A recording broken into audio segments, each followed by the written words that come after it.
بسم اللہ الرحمن الرحیم، کیونکہ یہ عورت ہی ہے جو ضرورت کے وقت اپنے بوڑھے والدین کا بیٹا بھی بن سکتی ہے اور اپنی اولاد کا باپ بھی۔ مخلص کی طلب ہو تو پہلے خود کو خالص ہونا پڑتا ہے۔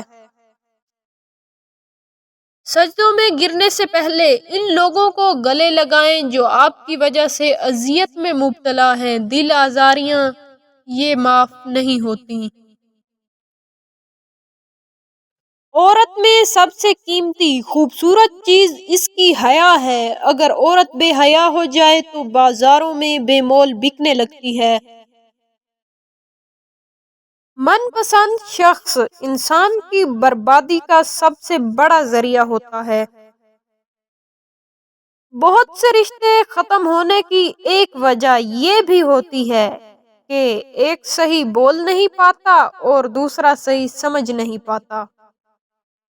جس نے تمہاری ایک بات بھی سنے بغیر تمہیں غلط مان لیا، وہ تمہارے لاکھ دلائل پر بھی تمہیں صحیح تسلیم نہیں کرے گا۔ لوگوں کو خوش کرنا ناممکن ہے۔ خلوص دل سے اللہ کی رحمت کے طلبگار بن جائیں، پھر کسی کی طلب نہیں ہوگی کہ میرا اللہ ہر چیز سے نواز دیتا ہے۔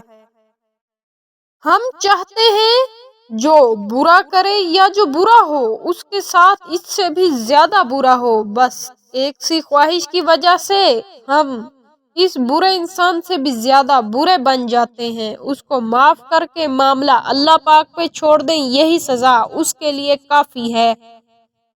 جب تکلیف حد سے بڑھ جائے، آنسو پلکوں پر ٹھہر جائیں تو جائے نماز بچھا لینا اور رب کو اپنے پکار لینا۔ تمہیں لگے گا کہ برسوں پرانا بوجھ دل سے اتر گیا۔